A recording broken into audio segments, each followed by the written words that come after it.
how many of you work in a D2C brand or are D2C enablers or sell a physical product or have sold a physical product ever?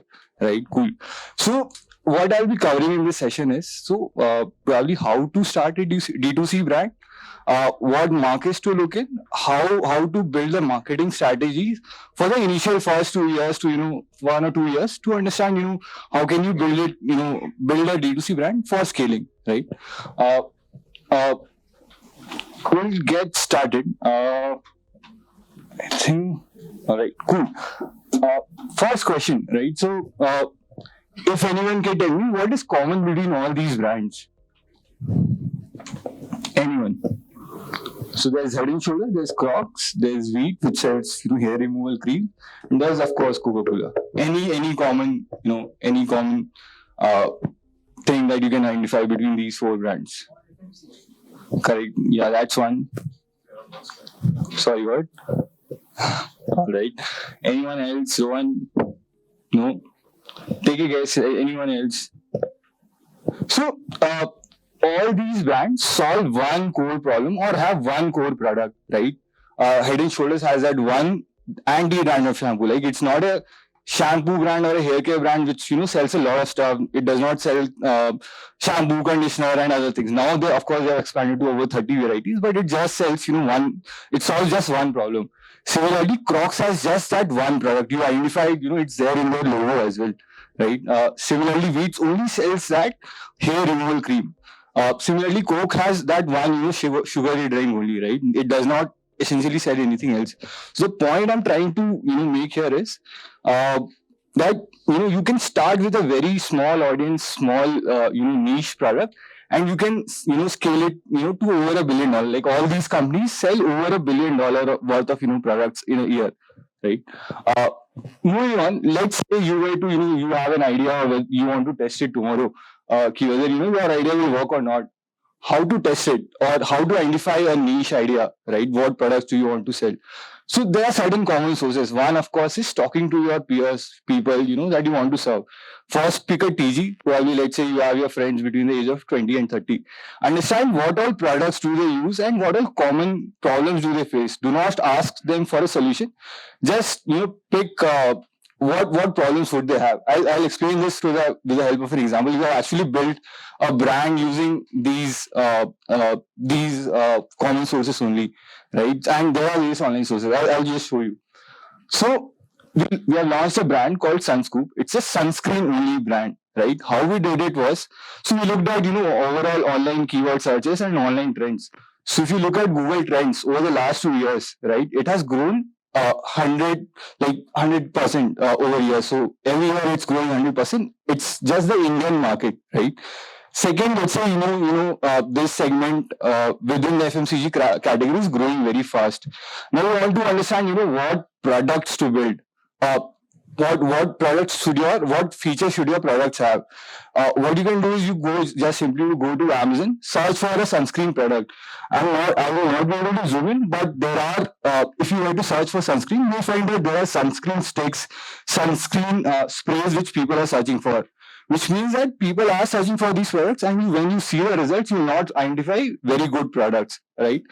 Now, again, you can go back to what your community is talking about or what people are actually talking about. There's a subreddit called Indian Skincare Addicts, right?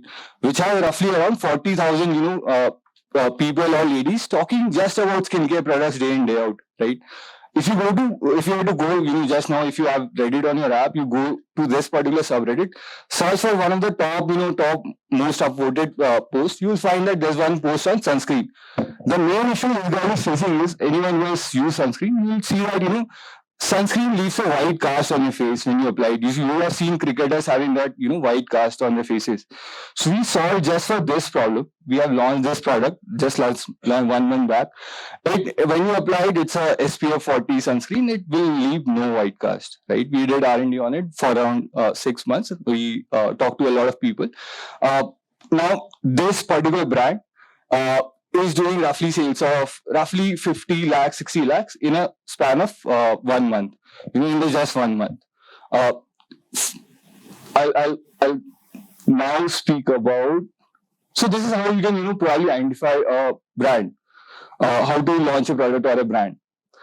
Now, the core point that I want to drive is, even if your product serves only a very niche audience, you can still drive riches. The words do not actually rhyme. It sounds like it will rhyme, but it doesn't rhyme. But let's say if you were to value, uh, how do you value your riches, or how do you value your brand, or let's say if you want to understand what kind of value would you be able to drive from your brand, how would you do it? Let's say if the common question is, or if I ask a simple question, how would you value your company, what formula, or how do you value a company? Is there any let's say, how do you normally value a company? One common method is discounted cash flow method. Okay, that's a very finance way of doing it. All right, you discount all your cash flow. Yeah, that's actually a correct method. What else? Peer comparison. Right. Someone said, I think, peer comparison or comparables. You have revenues. You see, what the industry is doing, and then you value your company like that. So let's say your core idea is to drive value for your consumers. Now, how do you value, what kind of value can you drive? So these are the two common methods that, you discount all your cash flows, you take a peer comparison, how much value is your brand worth. I like to use this formula, which is basically LTV into the number of customers that you have, right? This is the kind of mental model that I use to drive all my decisions for a brand. Right. There are two components to it. One is LTV, or lifetime value of a customer. How much is that particular customer worth, and how many of those similar customers can you find for your brand, right? I'll break this down, like each of these components, into several parts. Uh, uh, let's say you were to drive your LTV, what would you have to do? Now, LTV has basically three components. Right. There are three components to it. Your products were 1,000 rupees, out of which product costs, let's say, $300, so you get 700 rupees out of that. So each sale would contribute, let's say, roughly 700 rupees. Now that 700 rupees, how many times a particular customer would buy, let's say, in a given span of 1 year? Let's say a sunscreen is needed every month, right? So I'll multiply it by 12. I'll deduct the cost that I incurred to acquire that customer, to make the customer buy my product. So these are the three components that I have to look at, right? It's actually very simple, sir. It's very like, how much money would you get out of that customer, and how much do you have to spend to serve that customer? It's basically that. LTV itself was a combination of some. LTV is this is basically LTV. So let's say you sell, sir, if you buy any product, can you give me an example? I'll explain this in a minute. Any product that you buy, every month. Grocery, right? Let's say you buy bread every 2 days, right? So for the bread company, your LTV is, you, let's say, pay 50 rupees for that bread packet, right? And you buy it every 2 days. So multiplied by 15 would give you that month's spend on, for that company, you are worth 50 multiplied by 15, which is 4,500 rupees, minus the cost that they incur to serve you.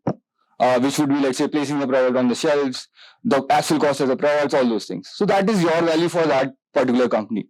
And like you will be many other people, right? You multiply all those customers by that value, you get your... Yes, basically net profit. Yeah, exactly, sir. Now, how do you drive these three things: average order value, repeat rates, and customer acquisition cost? Taking the example of, let's say, bread only. What you could do is, so I'll pick this part of the equation first. The first part, which is average order value into margin, which is, let's say, 50 rupees for a bread. What you can do is, you can bundle that bread with a butter, right? So bread ke saath butter aa gaya. Similarly, I'll give you an example. What happens in our case, we sell shampoos, right? With a shampoo, a mask or a conditioner goes very well. So just tempting that customer that you'll save this much amount if you were to buy a conditioner as well, drives the customer to make that purchase.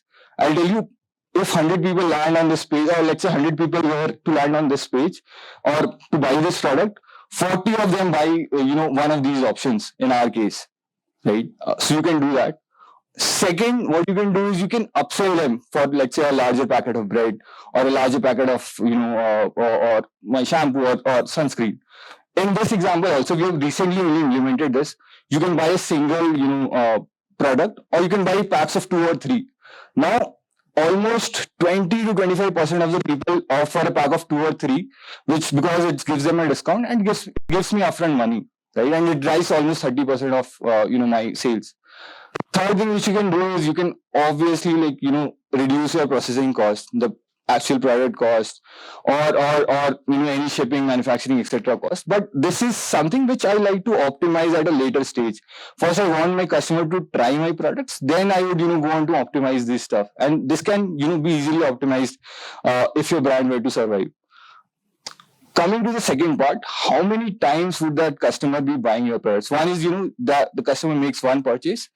Important thing to note here is how many times can you make the customer buy again and again.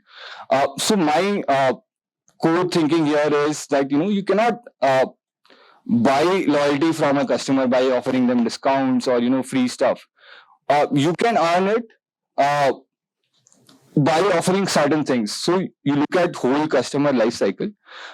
Everything has to be exceptional. The product has to be exceptional. The customer service has to be exceptional. They need to feel part of a community. They should be so involved with your product that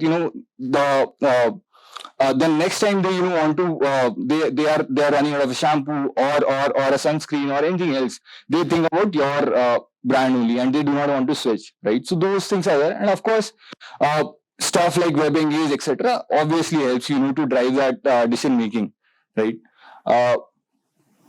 So discounts here are a no-no. What we have seen with data is, whenever you offer extra discounts, the customer cohort LTV is very low.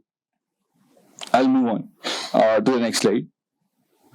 Now, if you're a new brand, right, no one will want to try out your product if others haven't tried it. There's a huge cost involved to make the customer buy the product for the first time.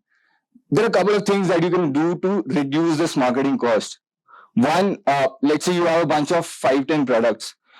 You identify which one drives, or which one is your recruitment product, which is the product which helps you attract the most customers to introduce your brand. It should be something which solves their problem immediately, or like in a very short span of time, and they would be open to try out other products. For example, in one of our brands, we run 3 brands. One of our brands, there's a mini version of our product which a customer does not hesitate to buy. We have identified that this one has the highest repeat rate, so we use this quite a few times in different channels to recruit a customer for our brand.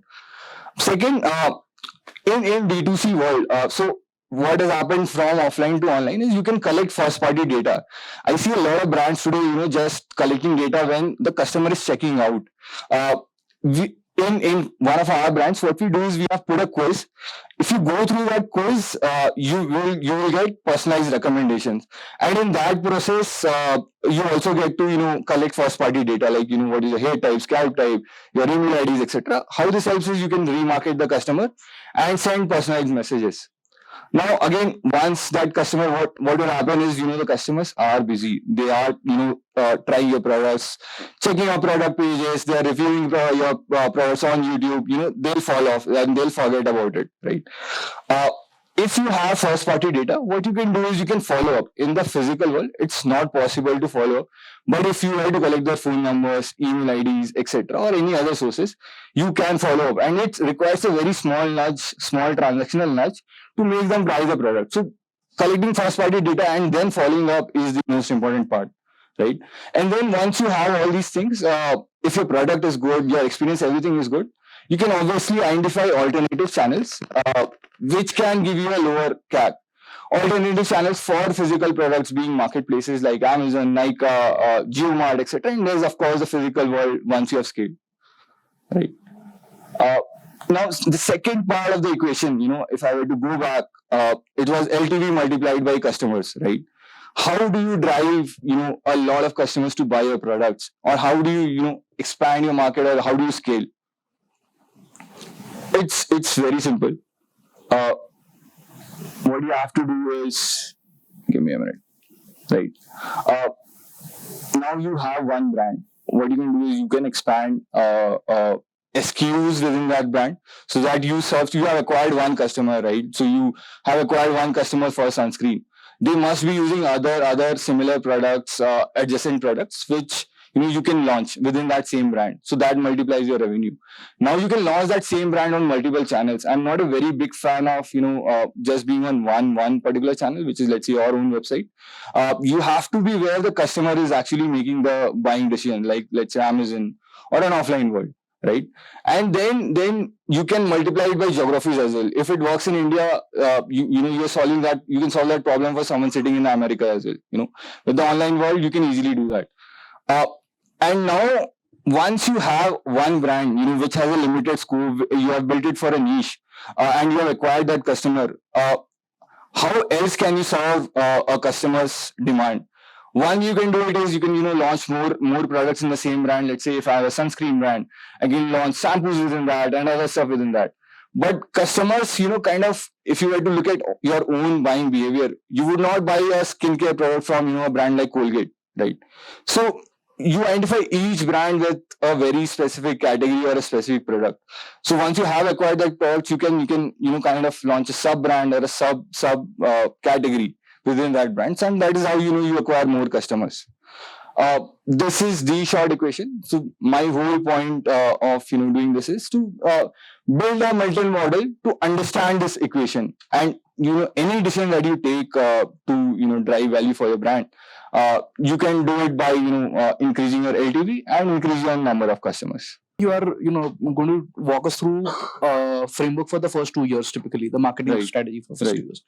Now, in one of the challenges that DTC typically faces is the CAC for the first 2 years is incredibly high, and you try as much as you want to, it doesn't really come down unless and until you have sort of cracked the model. 2 out of 10 startups are able to do that. In a scenario like this, the LTV will typically be negative. In my personal opinion, this has been because while you were explaining the math, I was trying to do that with numbers, and I was just coming at one personal problem statement that पहला चीज तो मेरे को उसका पता नहीं उसको कितनी बार purchase करेगा. My first problem. Second is CAC is 3x of the first purchase or 4x of the first purchase. तो ये equation पहले 12 महीने के लिए मेरे लिए तो negative ही है. I agree with a few things. Yeah. So we have done this with a couple of brands now. We understand that that value will get unlocked. Every rupee that you're spending on Facebook, Google, or anywhere else on influencers, if let's say you're driving all the traffic to your web channel, once you open up channels, your CAC will go down, right? Because these other channels do not have as much CAC as just your own web channel. That part will come into the equation. But at the very start, what you want to do is one, what product do you sell, sir? Similar to yours. Okay. If you can tell me a name. Akshay. The brand's name also. Pure Sense and Cocosol and a bunch of other brands in the Marico ecosystem. Oh, very interesting. Got it. Cool. So, one, you have to crack the product really well. Let's say, so for this particular sunscreen brand, what we have seen is very good organic people, commenting about the product, that it's very good. If you have that feedback, if your ratings are above 4, you have really cracked the product. Mm-hmm. You should then have that confidence that the product is good. And if you see initially I agree on an online level, your CAC would always be higher than your MRP. It's very difficult to drive in nowadays time. Like in COVID, it was easier. If you're getting a overall marketing spend of, let's say, 100 also.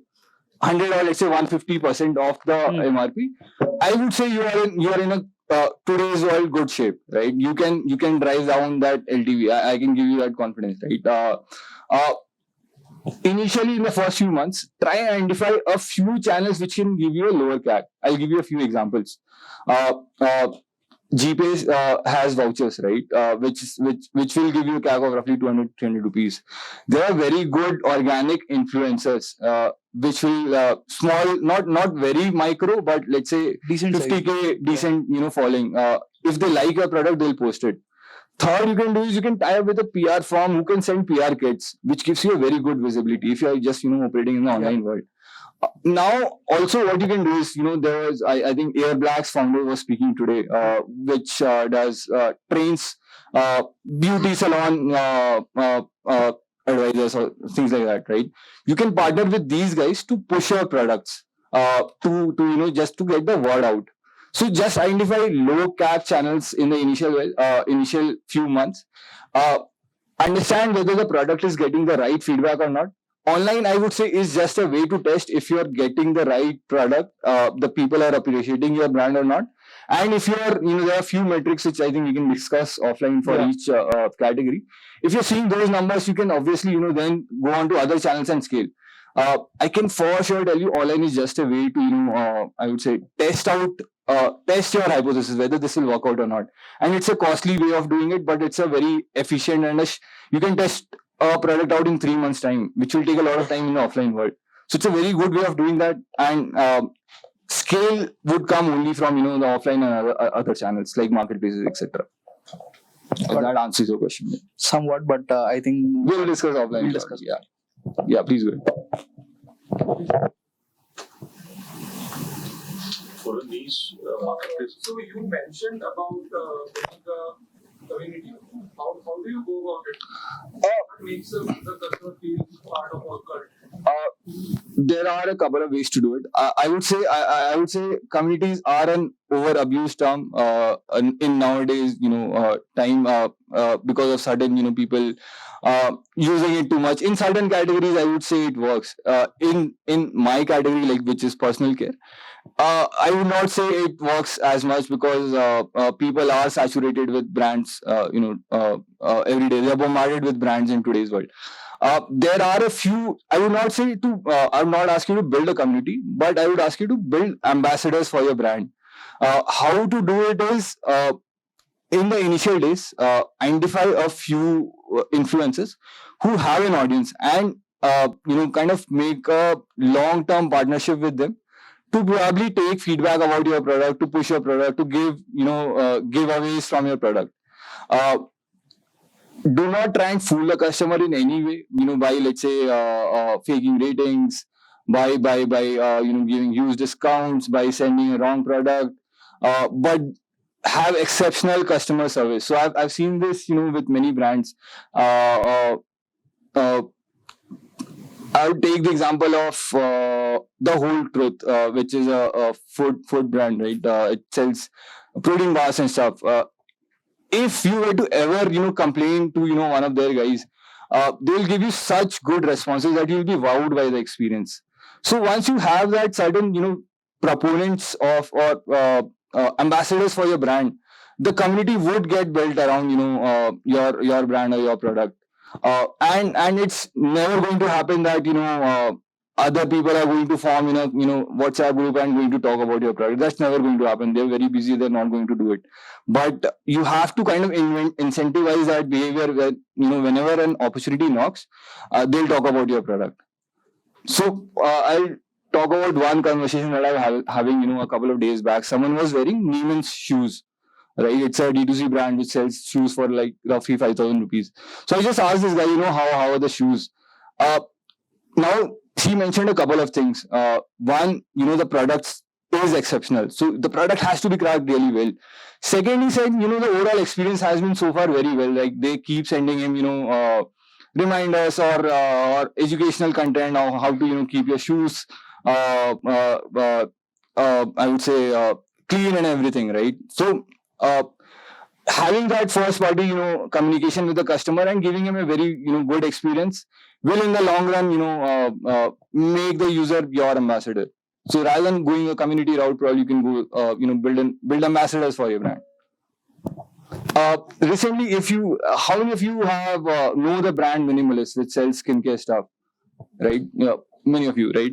If you would have gone through their Instagram profile in in the last 1 or 2 months, what they have done is they have used actual customers who have used their product and have gotten actual results, and they have displayed their journeys. that builds a lot of trust. I don't think people would be talking to each other about how minimalists solve their acne problems, but once the brand has those experiences and they highlight it via their own channels, I think that will create brand value for you. I don't think, and there are communities like subreddits, and there are Instagram groups where people will recommend stuff if your product is really good and you have not cheated them. So You said that the traction is more on marketplaces than their own website. Correct. Even for a niche product like yours, the traction is better on marketplaces. it is because if I were to look at my past purchasing behavior for the last 1 or 2 years, even if I've seen an ad for a product on Instagram, what the first thing I'll do is probably click on that product, check what the product is about, what price are they selling it, then go on Amazon or a marketplace to see what reviews they have got, what are they saying, what are other people saying. And on a marketplace, your payment information, your addresses are saved, right? And it makes a very I would say it's a very simple transaction for them to do. It's so let's say if I were to buy from one of the websites, I would not know whether I would be able to return the product. I would not know how many days you would know would the product come in. Unless you give that all those information on the website and build trust, the transaction would not happen on the website. It will happen on marketplaces. So you can drive awareness about your product through Instagram, through your own website. But I think most of the transaction would happen on marketplaces. If that answers your question. I was thinking for a niche product also. Yeah, for a niche product as well, there are certain. So, for example, if you are selling, if you can give me an example, what thoughts do you have? Like your product is a costly product, your Yes. customer client is cosmopolitan. Correct. So Correct. he will buy it on Amazon rather than your own website. Yes, they do. More. They More number of customers. more number of customers actually buyers on Nykaa, then Amazon, then website, and I think retail would flip that equation now. We are going offline as well now, but the equation would be flipped. Why that happens is, so customers when they search, there are customers which have very specific requirements, like sunscreen with sunscreen body lotion, for example. There are only few brands who do that, and with a certain SPF quantity. If your product solves that exact problem, they'll find your product on the marketplace. They cannot search it on the internet. You cannot in the short run rank for SEO keywords. But on it's slightly simpler to do for long tail keywords on marketplaces. So that's how you will gain certain visibility there. Can gain probably. But yeah, demand would be low. You have to drive discovery somehow or the other. It could be Instagram, it could be offline world, it could be influencers talking about your product.